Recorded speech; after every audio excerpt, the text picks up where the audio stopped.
Hey there, Mallory Wilsey here, Chief Producer of the Enrollify Network. And I want to take just a moment to tell you about another show on our podcast network that I think you'll love. The EduData podcast is your no-fluff guide to the data driving higher education. Forget about data silos and disconnected stacks. Timothy Davis and Jamie Boggs, two of Element 451's data analysis experts, bring you straight into the heart of the numbers that matter. With sharp commentary and rigorous research, our hosts break down complex data points and actionable insights you can use. Whether you're an administrator, educator, or just a higher ed enthusiast, EduData is your key to unlocking the data behind academia. New episodes drop every Friday morning, and you can subscribe to the show by visiting podcast.enrollify.org or just search the EduData podcast wherever you get your podcasts.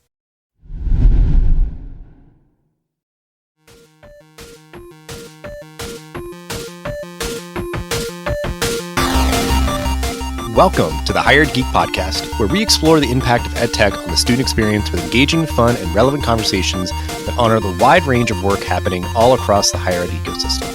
I'm your host, Dustin Ramsdell, Community Engagement Lead at Pathify.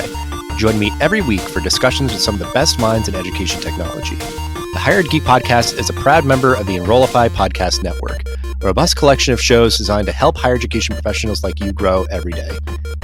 Explore all of our other shows at enrollify.org or check out some of my personal favorites linked in the show notes below. Enrollify is made possible by Element 451, the leading AI-powered all-in-one student engagement platform helping institutions create meaningful, personalized, and engaging interactions with students. Learn more at element451.com. Welcome back, everybody, to another wonderful episode of the Hired Geek Podcast. We are here with somebody who I met at South by Southwest EDU back in March, recording this in June, so it's been a few months, but I feel like there's kind of a handful of episodes, and I'll note them because I love that event, and it's always been really good for creating new connections with folks that I feel like I just wouldn't kind of collide with otherwise. So we released a bunch of the live episodes that we did there, and now interviews with, I feel like, a lot of diverse different folks that I met there. And we also bumped into each other at the ASU GSV Air Show and some of the other events that were going on at that time. So yeah, just really excited to have this conversation to uplift and kind of signal boost the great work that you're doing, helping to kind of bridge gaps around the K through 12 and college experiences of students. So Sophie, as always, if you wanted to start us off by introducing yourself and what you do and kind of your background that kind of led to College Contact. Yeah, thank you so much, Dustin, for having me on. It's a pleasure, as always, to see you. My name is Sophie Smith, and I am the CEO and founder of College Contact. We actually started in my dorm room when I was 19, and now we're running this big company out in Austin here. What College Contact does is we are a near-peer college counseling platform. So we match high school students to current undergraduates who are trained through our process. And then once the students come on board our platform, they can access all these different features and resources. Think like AI college counselor and essay editing services. And we actually sell directly to students and parents. And then we also sell into the K through 12 school districts. So it's kind of an interesting model. But yeah, my experience has been really exciting, being that, it was founded in my dorm room and built through my college experience. So I am a young founder, but it's been really exciting to see the vision grow and the kids really appreciate what we're doing. Yeah. Well, and I guess to clarify, was there sort of like an aha moment or sort of like the genesis of this? Like, is there sort of like a model that you're following from your own experience that sort of like kind of took inspiration from? Yeah, that's a great question. I always tell people that what really makes what we're doing so special is how much the students have been driving the train. So it's been really exciting because in our beta group, we helped close to 3,000 students get into college, which is a pretty big beta group. And all of those students were really involved in the process and wanted to help us inform our next version of the platform. So, you can imagine when students are sending us their college essays to get reviewed, and they're writing them on Google Docs and sharing a link with our undergraduate mentors. And the undergraduate mentors are fighting over links in a Google spreadsheet. We're hearing feedback from both the high schooler and the college student. This is not working. we need something better. And so that really informed a lot of our product build out. In terms of the actual near peer model, it's been really, really interesting to see how much it works, right? And we can talk about this too a little bit down the road. But one thing that I think a lot of students in high school and in college are really craving right now is connections with people. And you can even see this with social media and with the big rise of influencers and content creators. People want to follow someone and they want like personalized advice. Even with the advent of AI, it's kind of like there's a backlash to technology always. So I think what we're doing is really speaking to that. Students get that personalized advice. They get matched to someone who's relatable to them, and they get to work with an undergraduate student at a university that they're already interested in. So it's been working really well, and I think even the parents love it because their students actually want to go to the meetings. It's not like meeting with another adult. The students are excited about it. Yeah, that's what my brain was thinking of. Is like on either side, historically, what I'm imagining, the wound that you are like healing, I guess, is that like there's college counselors at high schools totally sort of overburdened, but yeah, they're also an adult that maybe has a connection with some folks or not or whatever. Like it's very kind of hit or miss, I'd imagine, and then it's like they can even really give time to everybody or quality time to everybody, and then you also have that sort of like. Just still kind of like, I guess, the old school approach that you're sort of bringing a very fresh digital kind of approach to is that there's just like groups that just have people who are like college coaches, and they'll sort of help you to like get your application in and try to like put your best foot forward and everything. And so like, but that I feel like is so like personnel heavy. It's just the idea of like, yeah, we have people that just like you're saying, just intake a bunch of like, random documents and try to like, weave them all together and do all that. But it's like, Okay. Like, obviously, this is something that everybody always wants to try to like exhaust all options in terms of like, okay, here's who I am. How can I best present myself, and where should I maybe best present my best self to have the best chances to get in? How can we bring kind of a digital approach to that to sort of scale up the capacity and amplify and support both institutions and just like individuals who are like maybe kind of more ad hoc depending on their journey. Maybe they took a gap year or something and it's like, well, I can't maybe really go back to my high school and, utilize those resources. And I guess one more clarifying thing that I thought about, because then we'll talk a little bit more about some of the like newer features, like some of the AI stuff that you've built in that definitely want to highlight. I could imagine too that this sort of premise and model would be able to sort of like evolve and adapt a lot too. Because I was thinking of like, oh, well, I'm sure maybe some people are like, oh yeah, that's all well and good, but like, how many of these sort of like traditional age students with like enrollment cliffs and all that, but it's just the idea of like what you've kind of baked in. It's like, no, if we find whatever the new student of the future looks like, it's like, well, they're just be the ones on the platform that are sort of helping to support their peer. Like it is that idea of like, if I'm a college coach, it could be like, well, yeah, I've been working in this field for 20 years, but now I'm so far removed from probably like, what the college experience from what I had to what the college experience of today is. So I guess just speaking to that, I guess, is that maybe something that you've come to realize, just maybe talking with different like leaders in education, is that idea that like we can kind of mold and adapt this a lot, whether it's enrollment cliff demographic stuff or even just like different priorities of different folks that you're sort of working with. No, you're exactly right. And I think that's one of the reasons the students really resonate with it. So, college admissions and even higher ed has had a lot in the news recently, especially since COVID and over the last 4 years. We had Operation Varsity Blues, which I'm sure you're familiar with, in the Netflix show. That is still happening on a broad scale. A lot of people don't realize that. That kind of model is happening in every town and every city. Unfortunately, when parents realize, okay, my student needs more support, my options are really, A, I sit at the kitchen table and do it with them and hope that I can give enough guidance. Or B, they use their in-school guidance counselor. And these guidance counselors in their high schools are heroes. Like, we really do believe that. They're trying the best they can. But imagine having a caseload of 500 students. You can't meet with them one-on-one and you can't help them in depth with their essays because they just don't have time. So the parents really have to make the decision, am I going to do it with them or am I going to go hire a private college counselor? And that's going to cost them like anywhere from $250 an hour to $300 an hour to $7,000 for a package and up. I've seen people that pay like millions. And then you run into the second problem, which you addressed, which was, hey, like these folks have been removed from the process for like 20, 30, 40 years, that gives them the experience of knowing kind of what works and what doesn't. But I think what's really happening now, and especially since COVID, is the way that college admissions has shifted a little bit is really also reflective in the essays that they're wanting to see. I've shown my parents essays of students that we've worked with that they allowed me to share them with. And, it's funny, they always read the essays and go, my essay was nothing like this. It was so much more simple. It wasn't, all these unique ideas. And that's even changed since I started the company.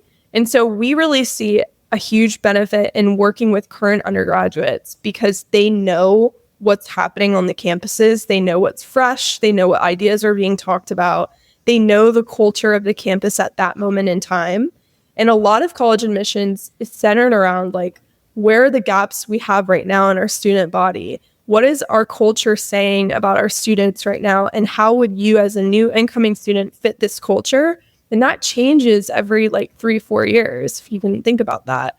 So having an undergraduate have that insider knowledge of what's happening right now, what is the kind of environment that they're living in, really helps that student craft an essay that's going to showcase themselves in the best light possible, but also in a light that shows the university, like, I'm filling a gap and I'm filling a need, and this is why you need me here. So it's been really interesting. And you asked about evolving the model. Absolutely. The near peer model is something that we see potential in moving into higher ed, actually. And we've gotten some interest from higher ed organizations and institutions where they've asked us, look, like, we want this on our campus where first year students are connecting to upperclassmen, and it's helping with retention here. This is something I'm happy to talk to you about, but, one of the most common complaints I've gotten from our undergraduate network, and then also just from college students in general, I was just a college student, is that advising is the worst in these institutions. Beyond the food complaints, it's advising number 2. And so you sit and you think, why is this happening? They have so much money. Maybe students are just craving that like near peer mentor, a friend on campus that can really walk them through, what they've experienced. Hey there, it's Mallory, Chief Strategist of Enrollify. Higher ed is facing a leadership crisis. The demands on today's college and university leaders are skyrocketing, and talent is leaving the industry at an unprecedented rate. New leaders like you are emerging, but no one is getting the proper training to be successful. Well, Enrollify is here to change that. Our new course, Lessons in Leadership, taught by Dr. Carrie Phillips, will prepare you to be a confident, empathetic, and effective leader. From systems thinking to adaptive leadership, building culture to handling difficult decisions, this comprehensive online course is perfect for new and aspiring leaders. Don't wait. The course starts September 9th, and for a lucky group of 26 students, we have the option to add interactive sessions with Dr. Phillips for personalized guidance. Visit Enrollify.org to learn more.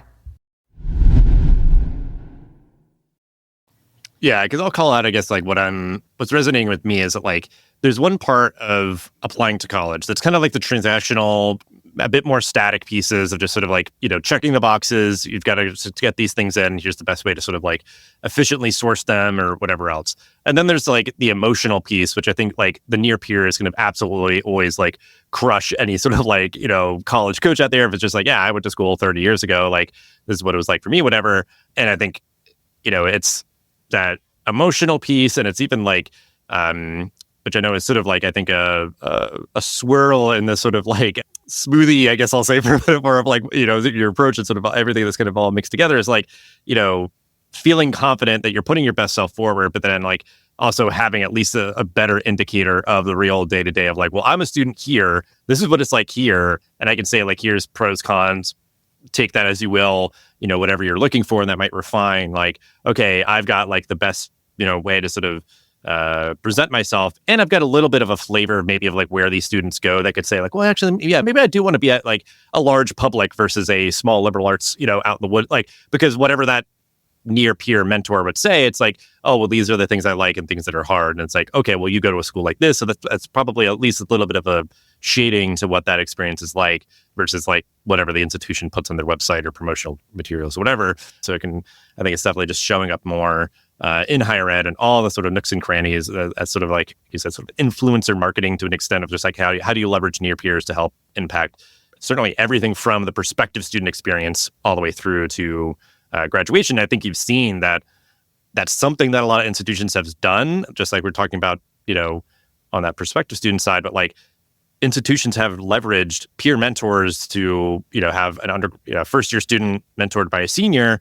But I think we're just at this point of like, yeah, but it's like, we can amplify the potential of that through like really amazing digital tools to just make it as efficient as possible. We can track things, like, well, this student met with their mentor more than this one. And, how can we compare, the impact of those sort of interventions and everything. So, it's really exciting stuff. And I think, it's just, I think going to be an important driver of higher in the future is finding the ways to kind of leverage as much sort of near-peer connections and mentoring and support as possible. But like I said, I wanted to highlight some of the new features that, as we're recording this, I think just were announced a week or so ago, very, very recent. So if you want to speak to just some of the new features that you have released, what those are and why you feel like they're important for you kind of moving forward.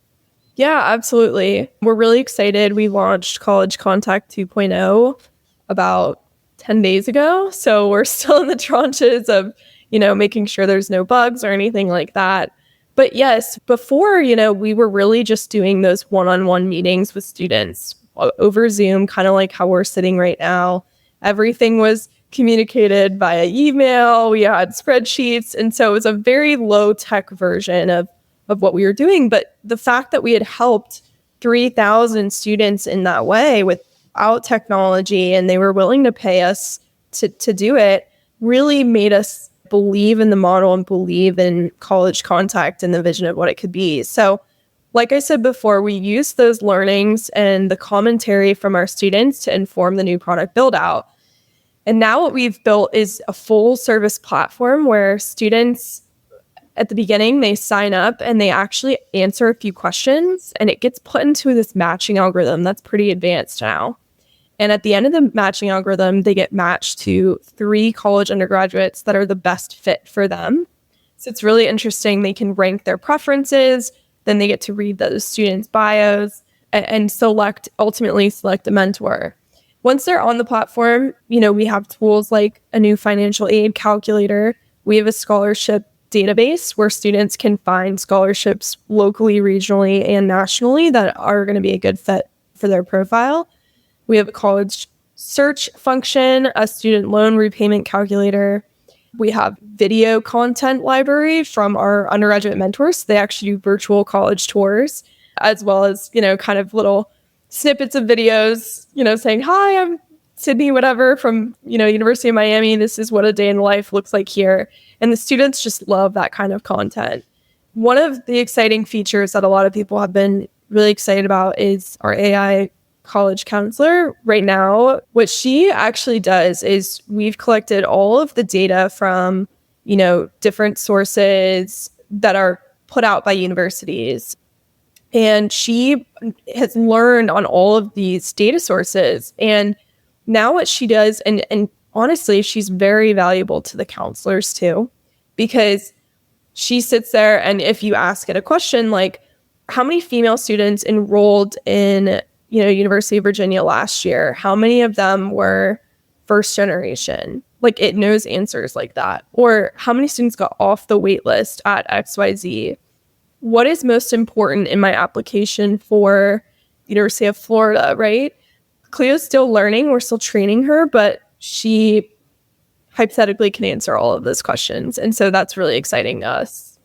Yeah, I'm sure that that'll be the sort of razzle-dazzle kind of feature out of all of this AI thing at the moment. But then that's just a really cool sort of outward-facing, very engaging aspect of kind of this whole, 2.0 evolution and everything. And good that, you were able to kind of bootstrap and validate at least sort of the general kind of principles of your approach and really kind of bring in a nice fresh sweeping wave of digital transformation to sort of your whole suite of offerings there. And I think, clearly, like you said, there's obviously so much potential on the retention side and kind of student satisfaction, sense of belonging and all that from like current students sort of mentoring each other, for higher ed leaders to be considering. But I think it's something I know like over the years we've kind of like spoken with some folks about, but just sort of like institutions embracing this sort of approach as part of their, recruitment strategies and, kind of moving folks down the funnel and everything. But like, if nothing else, it's just information that's just out there on the internet and all that. So like, if nothing else, it's at least that like,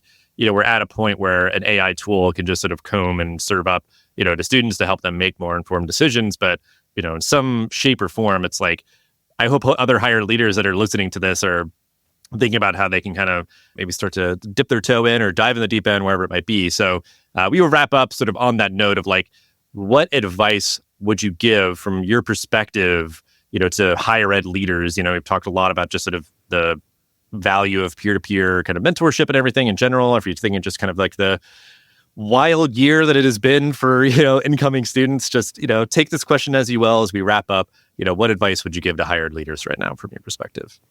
Yeah, I think that there's a lot going on in the world when it comes to higher ed. As we can see in the news, we've had the SAT, ACT shut down. We've had, the admission scandal come out. We've had a lot of conversations around, like, is higher ed dead? Like, is it going to be CTE and trade schools and certificate programs? From what we're seeing, it's been really interesting being on the other side of it, where students are, wanting to go to college. And we're seeing a big rise in first generation students really wanting to go, and students from marginalized backgrounds really wanting to go. And, we're based in Texas, so we know a lot of the Texas data, but there's still a lot of economic proof that a bachelor's degree and even an associate's degree will really help a student long-term in the future. I think I read something, and you might want to fact check me on this, but it was like, having a college degree is you earn 7 times more than you would just putting that money in the stock market. And you earn significantly more year over year. So there is still a huge pull for higher ed, but I think the messaging is off a little bit. And when students come to campuses and they visit and they're excited about college, like I said before, I think one of the biggest things that's kind of students are really struggling with is this direction piece. Like, all right, I got here, now I don't know what classes to take, and I don't know what major to pick, and I don't know what my career should be. And that's where advising really comes into play. And when you talk to a lot of college students, they will say, I never met with my advisor. I just used like an older friend in a club I was in, or thank God I had an older sibling that kind of walked me through it. Or, I called, X and Y and Z who I met in this class, and the students are really the ones helping each other, but, they just know what they know their own experience. And so I think that if we can kind of get to the root of like why all of this is happening, I think it's not so much like college is a scam or students aren't learning or the value isn't there. I think a big part of it has to do with direction. Like, how are we directing these students towards futures that they actually want to go down and pursue? And how are we helping them make smart decisions while they're in college on, courses they should take, or activities they should be involved in, or internships they should try? And I think a big part of that is just around, there's so much information. How can we consolidate that information? Like, the world's our oyster. We have Google, we have AI, blah, blah.